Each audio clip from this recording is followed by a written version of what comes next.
Okay, so let's take a little look at some of the settings for that little piece of music.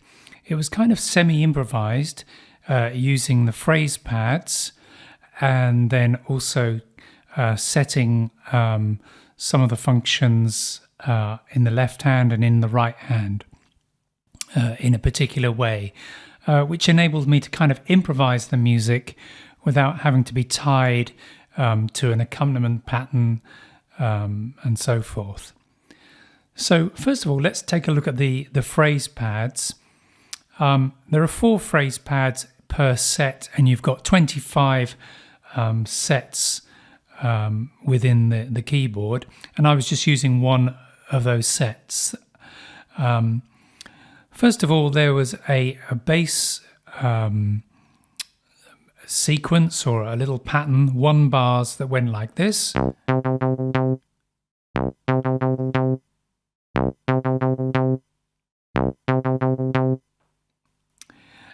To stop phrase pads, you can just hold down the stop button and then press the number for the phrase pad that you want to stop. So that was one of the little motifs in the music. There was another bass part on pad 4, which was just a single note looping round, but it was a 2-bar loop, so it played 1 note and then stopped for 1 bar and then came back in again.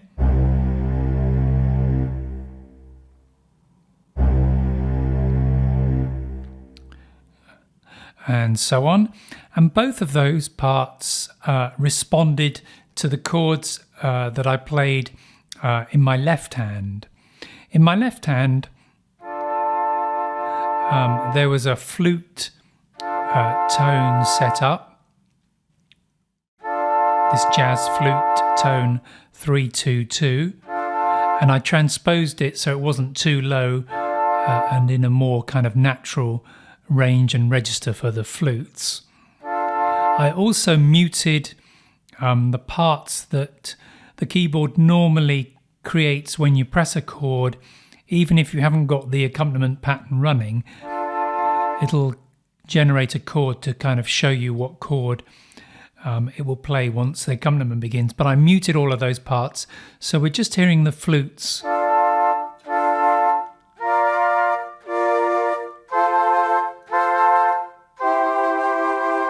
And the 2 phrase pads, number 1 and number 4, respond to those chord patterns that I play. So if I just get one of them playing, if I press a chord, you'll hear it shift to the chord that I'm playing.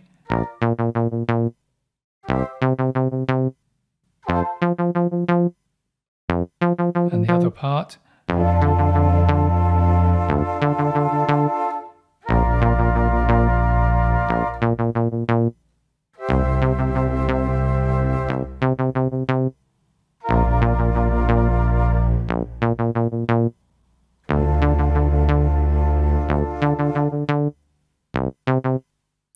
And it's quite nice actually in phrase pad number 4, the 2-bar looping one.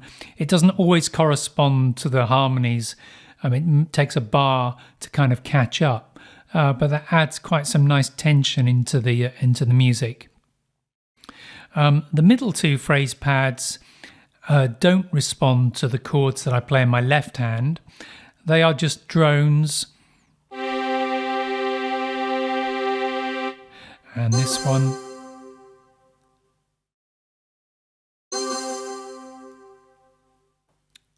One of them, this one, number 2, is a 4-bar loop, and it's just a sustained sound that just will hold for 4 bars before it plays again.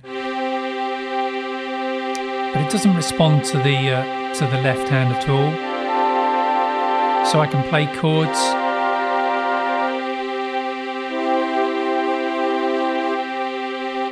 That maybe add a bit of tension against the kind of drone. The other one, if I play the other one, again is similar, it's a drone.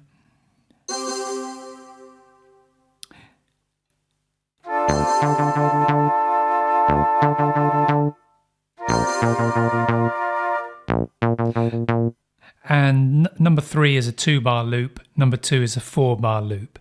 So we've got a few things happening here on the phrase pads, but it means that you can kind of improvise as you're playing along. Then finally, the other thing that's worth taking a look at are the voices or the tones that I've set up for the right hand.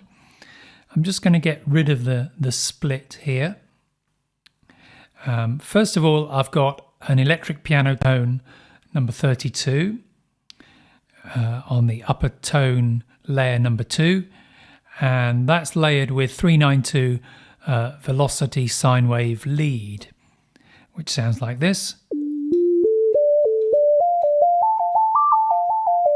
And I've put a little bit of portamento on that sound, so it kind of swoops on there. And when I add the electric piano in with it, that's also got some portamento, but set to a different amount. It takes longer for the electric piano to reach its notes, which is kind of nice.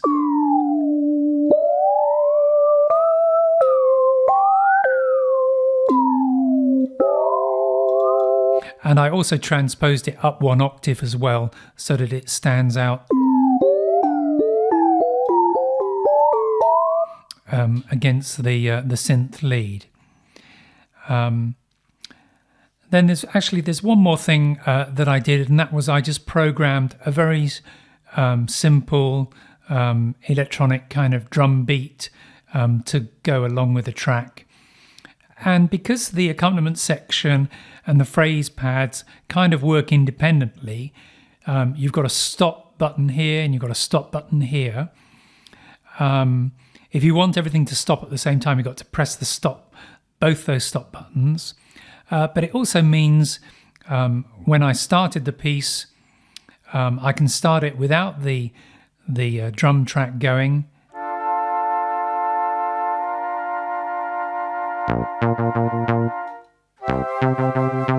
And the phrase pads can play independently.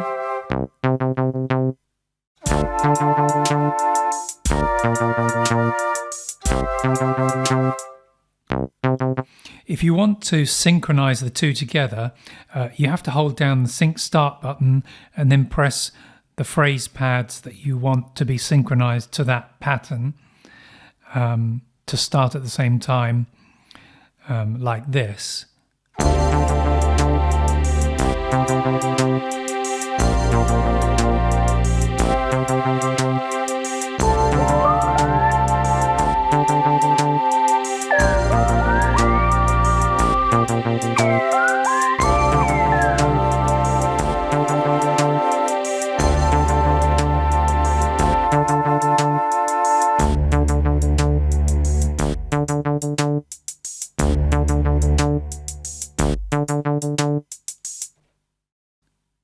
And there I just pressed stop to finish, and I took out some of the phrase pads. Anyway, I hope that gives you some ideas in how to generate a kind of semi-improvised accompaniment pattern using the phrase pads. Thanks for watching.